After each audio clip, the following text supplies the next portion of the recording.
Well, the election is almost here, but before we go vote, the candidates are still facing off, debating each other over their policies, over their stances, and which direction they believe the American people should go. It's Stay the Water. I'm your host, Eric LaVille, and you're listening to our 2024 election series, The Debates. We'll be right back in just a moment.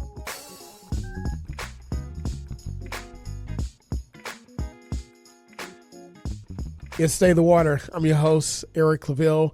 Thank you so much for joining us, as you always do, on this beautiful Sunday that we have here at Hampton Roads, and hopefully you're having in your part of the world as well.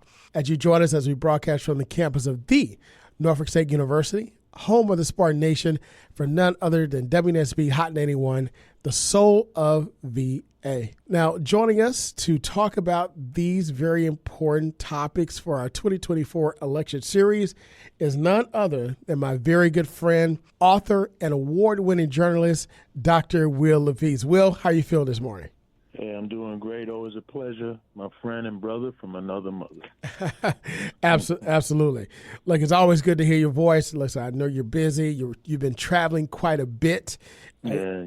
You know, I know we don't talk as much, but we're always texting back and forth and still in touch. So I thought of nobody else to bring on the show to really give us an analysis and talk about how these debates are impacting us across the board, across the country. You know, with that being the case, I want to acknowledge that here at Norfolk State University, just this past week, the Virginia Senate debate was held here at Norfolk State University as we was the host site in conjunction with our media partner, Wavy TV 10 and Nexstar Media Group, that was also broadcast across every Nexstar station in the Commonwealth of Virginia, Washington, D.C., Maryland, Tennessee, and yes, nationwide on their affiliate, News Nation. Now, the exclusive debate here was streamed also online, and there was also tons and tons of real time. And you know how it is now. It's real time discussion from the spin room, from various groups, from individuals watching the debate. And let me tell you something, Will. For us to be the host site for not just this U.S. Senate debate, but now both U.S. Senate debates that's happened here since 2020 and 2024, along with the hosting the only gubernatorial roundtable in Virginia between now current Governor Glenn Youngkin and former Governor McAuliffe. I tell you, for HBCUs, and more specifically for Norfolk State University, that is a major deal. Will? Yeah, absolutely. I think it's excellent. Oftentimes, when people talk of HBCUs, it's talked about in the context of, these are institutions that give, students a second chance, and as if the students and the quality of the faculty is not, on par that you would find anywhere in the United States. And so when these kinds of debates that are so important to the state, so important to the country happens, it brings a spotlight and an opportunity for the universities to promote that excellence and to show that excellence. And I think that's been a great look for Norfolk State. Absolutely. And not just that, but it also gives us an opportunity to bring the candidates and the policymakers to the community. Now, listen, you and I both know that our universities, we do the heavy lift. We don't get... Absolutely, yeah. Look, you're HBCU graduate, Lincoln University, also a board member of your alma mater, which is so special, Yeah, absolutely. And Lincoln, just as Norfolk State, played a very important part of African-American history, but not only that, American history. I was sharing the other day with students that, almost 10 years before the start and end of the Civil War, Lincoln was founded as a college. I mean, that's a bold statement to realize that our people were still enslaved, right? Absolutely.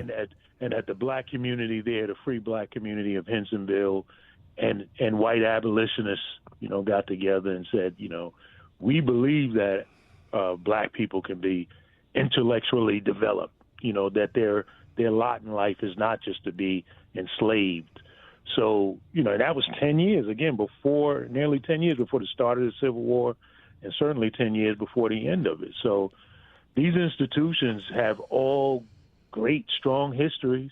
And again, these kinds of events, the importance of the country, the importance of the state, it's an opportunity to show our greatness and relevance today. Got a lot of sharp students, great students. Your son is attending an HBCU right now, Howard University. Let me get that right. That's right, the real HU, right? Howard. But we in Hampton Roads, so I got to say the other HU, but that's just a testament. Greatness is as prevalent today as it was in the past. Well, listen, don't forget about the other son that I have that's attending also another HBCU, right. Virginia State University. Yeah. Which here in the Commonwealth they call Big State, Trust me, every time I see the president of Virginia State and my president, they're together, somehow my son is a topic of the discussion. He chose Big State over Little State, but, but again, as I tell him, Norfolk State is very similar to the United States coming out of Great Britain. Right. The birth of the new nation is greater than the one that birthed it, which is what you want anyway, right? So you want your kids to be better than you. But again, that legacy, that impact can only continue if we, who are the stakeholders and the product of our institutions, continue to raise our voices and do the work and ensure that we have these opportunities. So again, I want to thank, my president, my boss, who I work directly for, Dr. J, and also the support that we have from the Board of Visitors to be able to do, what we do as it relates to bringing movers and shakers and policymakers to you, the community, to discuss issues important to you, whether it be. Now it also must be said. Now we gotta say that you can bring those policymakers to the university, but let's also bring those dollars. Come on, those state funds to these universities that they are deserving of, because there's been studies done showing how all of these HBCUs have been grossly underfunded. So for us to produce the kind of excellence that we're producing, and yet being underfunded, what does that say about what we could do if we were fairly funded? Absolutely. To your point, our legislators, I think but Norfolk State has the largest amount of HBCU alums serving in the Virginia Commonwealth General Assembly, right? With that being the case, they support their institution hand over fist. And last year, again, it showed receiving the largest appropriation in the history of the institution. And it is only going to get better. But it's not the one time. This is catch up. But we're continuing to build, continuing to push and move forward, and continue to be a place of destination for our students, not a place of last resort. But keep in mind, this is only the beginning. Our second U.S. Senate debate, our first gubernatorial roundtable, and also our federal officers' town halls that we've hosted since 2020 to 2024. Not only that, but we've hosted many of our elected officials here on campus for visits, for talks, for programs, from our governor, lieutenant governor, our attorney general. This is the place where debates happen here at Norfolk State University. Beautiful. So again, for those of you that would like to review and see the debate and look at the comments, just simply go to our website at nsu.edu or go to wavy.com, Wavy TV 10.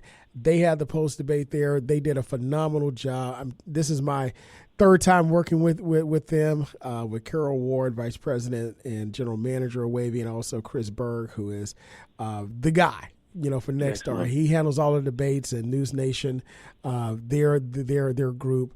Let me tell you, we've got an all-star group here in Hampton Roads, and we're only just getting started. So go back, take a look at the questions that were asked. There were questions. Now here's the value of HBCUs, Will. Where are you going to get a question about a debate about reparations? Right? And have the candidates, they have to answer that question here at this HBCU.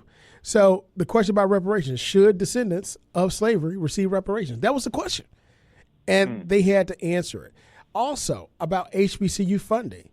Right. Is HBCU funding is sufficient? And how will you bring more? They had to answer that question. They had to answer the question about student loan debt and the cost of education. You have to answer that question. And that question was asked. That question was posed. And there's only one place where you're going to get those types of questions. And that's at our great HBCUs, and more specifically here at Norfolk State University. Right. And again, the reason why I use the word fair, right, because how HBCUs have been underfunded has been grossly unfair. All we're asking for is our fair share. We're not asking for a handout.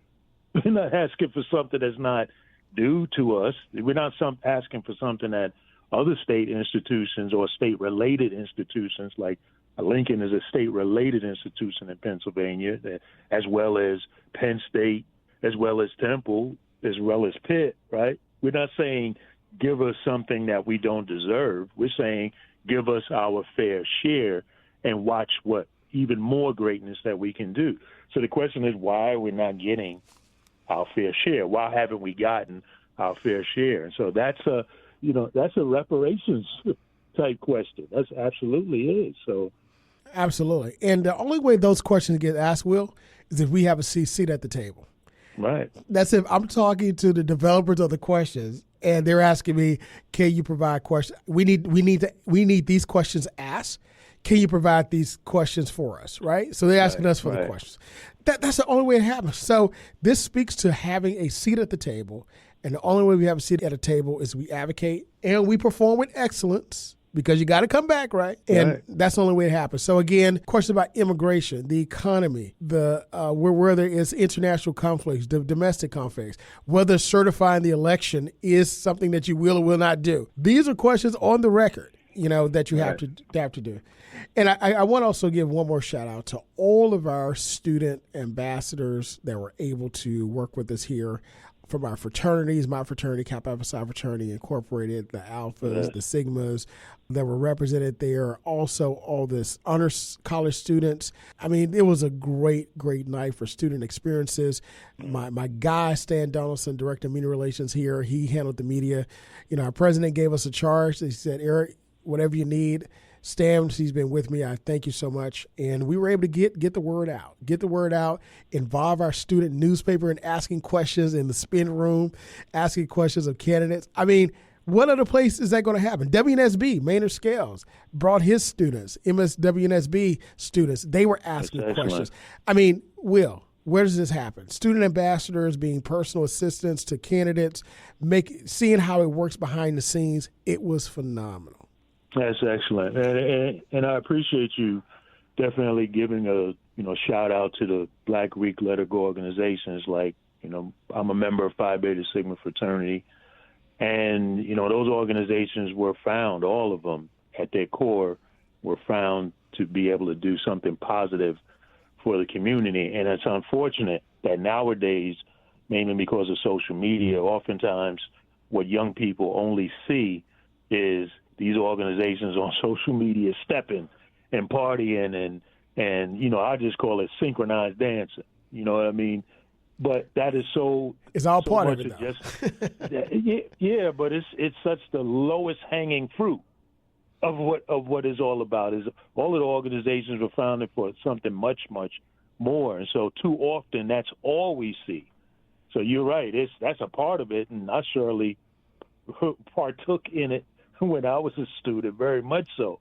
But that's the smallest part of it, and it's this. And I think that's actually exemplified by the fact that the Democratic candidate for president, Kamala Harris, is a member of Alpha Kappa Alpha, and so that is another opportunity to really bring a focus not only to HBCUs but Black Greek letter, Divine Nine family, and what we're truly about, which is much more than just synchronized dancing and talking trash to each other, but actually community building. So it's a good moment. It's a good time. It is a good time, and we're only getting started. So Spartan Nation, thank you for your support. But hold on to your seats, because we're continuing to move the needle in the positive direction. So let's segue now to the other big debate that happened the day before our debate. And that was the presidential debate. Got a little tongue-tied there. On Tuesday of last week, the vice presidential candidates for both parties, Tim Walz, the governor of Minnesota, who's the vice president candidate, with the presidential candidate, Vice President Kamala Harris for the Democratic Party, and Senator J.D. Vance, who is the vice presidential candidate with presidential candidate Donald Trump for the Republican Party. They squared off for their first and only, by the way, vice presidential debate. And I want to say one more thing about the U.S. Senate debate. There were 4 debates that were proposed in Virginia. Only one was chosen, and that was Norfolk State. So, again, I just want to – I had to say that because it shows the value. It shows the value, you know. Yeah. Now they need to show – let's have the state show the money. Now let's show the money. Show me the money. Yeah. So with this debate, this was an opportunity for both candidates to actually show what their party, and more specifically what their candidates, their bosses, are going to bring to the party, and possibly what they may bring, because we may be looking at the future candidates for president in the next 4 years or 8 years. Maybe. Hope not, but maybe. Right, just maybe. You never know. Stranger things have happened, right? So, Will, give us your take on the vice presidential debate. Well, I think that it was pleasantly boring, you know, because when you look at it in comparison to the fiascos that the presidential debates have been, this was pleasantly boring and normal, and, you know, thank goodness. It was a joy to be able to watch that for a moment, you know, in time. And so I think that both candidates did what they needed to do in terms of presenting themselves and also representing the top of the ticket. And I think they both accomplished that. Initially, I thought Walz was a little bit overexcited, like he had a little bit too much caffeine. But he eventually calmed down, and I think Vance basically presented what we thought, that, you know, he would be more polished in terms of debating. But when you listen to what he actually was saying and how he had to, you know, double back and stumble over some of the things that he was saying, the substance was a little bit less to be desired. And also, you know, found himself, again, having to gyrate around things that Trump has been saying. And I think that Walz did a better job of articulating the Democratic position, and again, showing his experience as being an executive, of being a governor. Later on in the debate, I think we kind of saw that, his experience.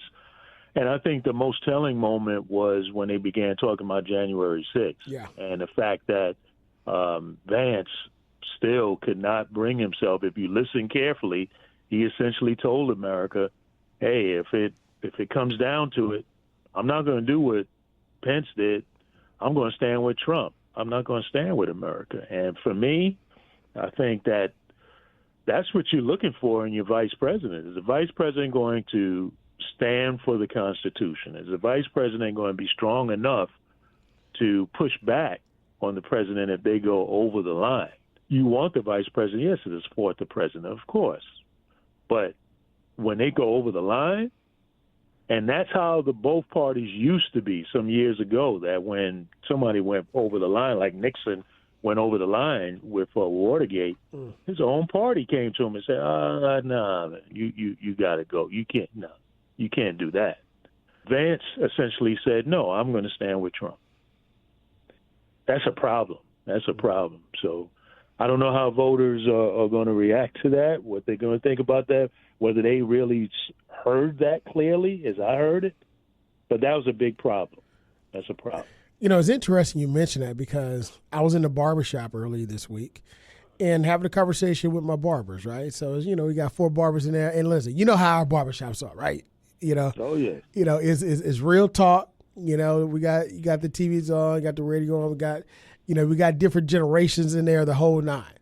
And it's interesting to hear the back and forth of what they believe and what they don't believe and what they believe and things that they don't care about.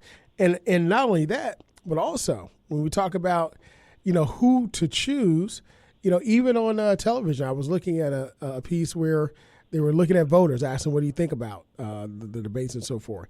And Right. I'm specifically mentioning, by the way, African-American males, right? Mm-hmm. And half of the ones, well, I wouldn't say half, I would say maybe like a quarter of those that I'm referencing still had made their mind up. Or one, I take that back. One had not made their mind up, and one had already made his mind up and was voting, for the most part, believe that Trump is better for the country. And yet others who believe, of course, the Democrats are better, and yet some that said, hey, they're going to do what they want to do, right? So you're always going to have, you're not going to have 100% voting involved in the process. But what you're going to have everyone's going to have an opinion. So to your point, Will, during this debate, this vice presidential debate, according to the AP, they focused their criticism on the top of their ticket and engaged in a policy-heavy discussion. When you take a look at the policy-heavy discussion, this was the background played out where Iran had just fired missiles into Israel. Right. After Israel had fired missiles into Lebanon. Also, in the aftermath of a devastating hurricane, Hurricane Helene, it killed over 200 people across 6 states, right? Right. And also, of course, we had the port strike. That just ended or got delayed. Right. Put on pause. We got put on pause. So they're still striking. Right. But it is on pause for them to negotiate, right? But also, not only that, but they also outlined policy differences between their running mates. So I'm going to get into some of the things that were discussed, but when we talk about October surprises, are we done yet? Or are these October surprises? Yeah. I think that's something that I know the Harris campaign has got to be looking at is, geez, we don't need something to come in here so drastically that really turns the tide, really turns the minds of voters, because she still has the momentum. She still has that momentum that unleashed, when Biden stepped aside. So. Well, to your point, we say don't have anything happen. And this is something I kind of noticed. With the disaster that happened, of course, the president goes first. So Joe Biden went down to Raleigh. But at the same time, you had to have the candidate there. So we saw the vice presidential candidate, or the vice president, Harris, go to FEMA and have a briefing. We had the immigration issue. So now you see the vice president, the candidate for president, down at the border, looking at the border. Not only that, but now when you talk about Israel, that's a tricky spot. The Middle East, Eastern Europe, Ukraine, and Russia. Who is the major speaker on these issues? Is it the president or is it the current vice president? And then when you talk about the candidates, you got the Senator J.D. Vance, but then you also have the former president, Donald Trump. How does he weigh in on these issues? So are these October surprises more impactful against the Democratic current administration or the Republican hopeful?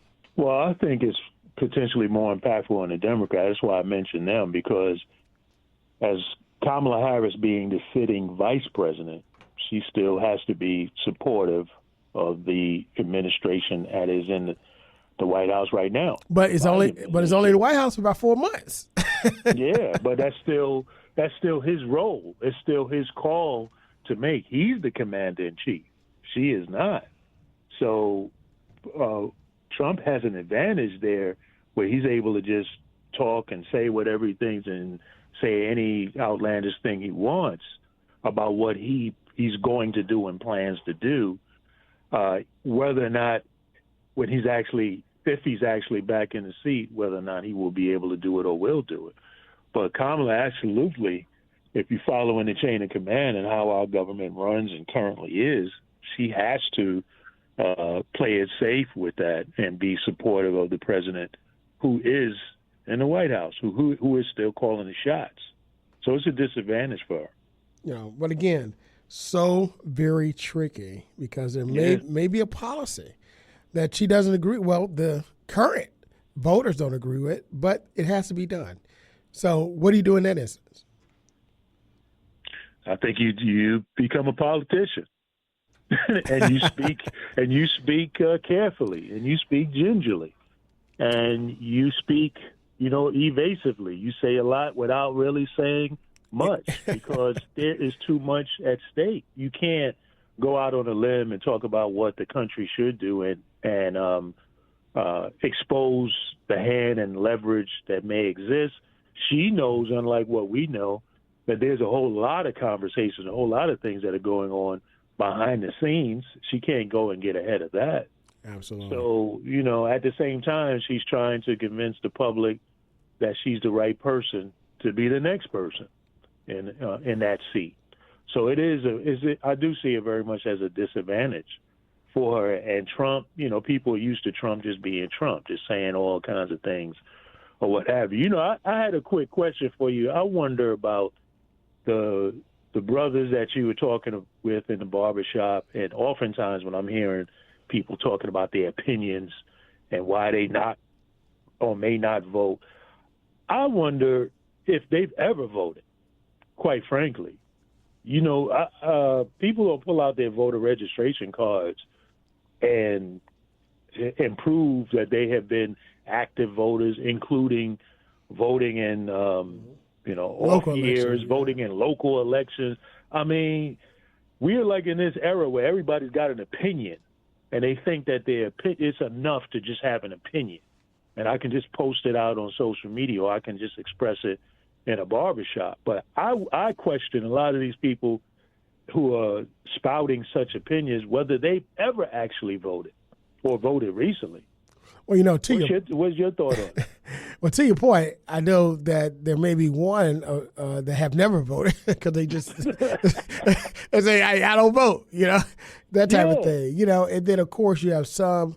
Now, of course, here in the Commonwealth, you have restoration of rights, but some their rights were taken, right, where they don't vote. And I'm not just talking African Americans, but I'm talking across the board, white citizens and so forth and so on. Because when you look at the turnout of voting per demographics, African Americans vote at a larger percentage of their population than other groups, including white Americans. So you can take a look at the stats on that.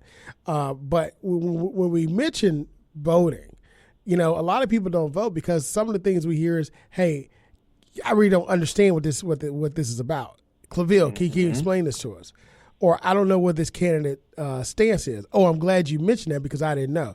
And one thing I don't like to do, I don't give my opinion, but without giving, I give the facts. Then they ask me, "What do you think?" This is my opinion. But what I do, I give them where they can find it. I say, "Go here," and then what I'll do, I'll text them the information. They click on it and they can read it.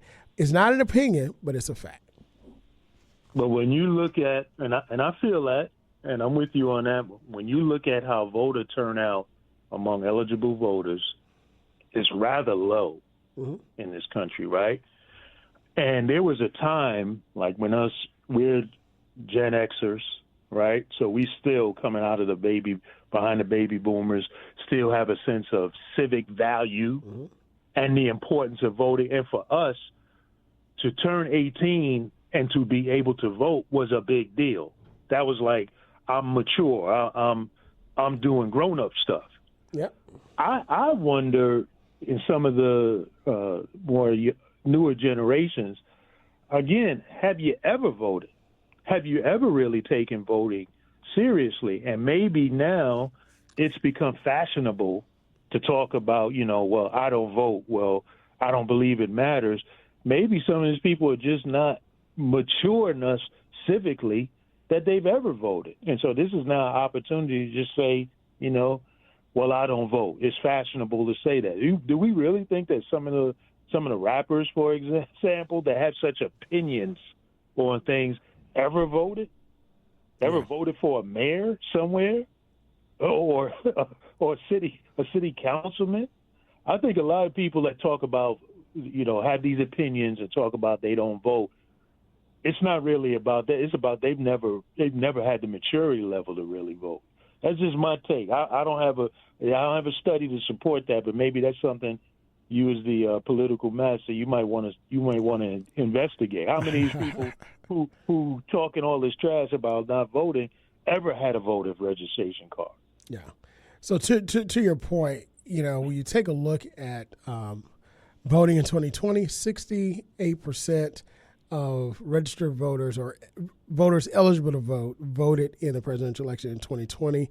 And that, my friend, was an all-time high. Usually we're below 60% as a whole. So just want to point that out, and so forth and so on.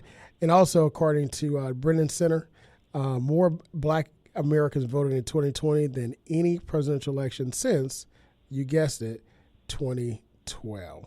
So there you go.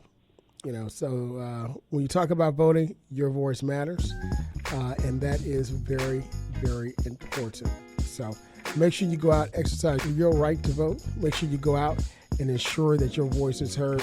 And until next time, be good, be great, God bless, and we'll see you next week. Hi, I'm Carrie Washington, and you're listening to State of the Water with award-winning host Dr. Eric Claville.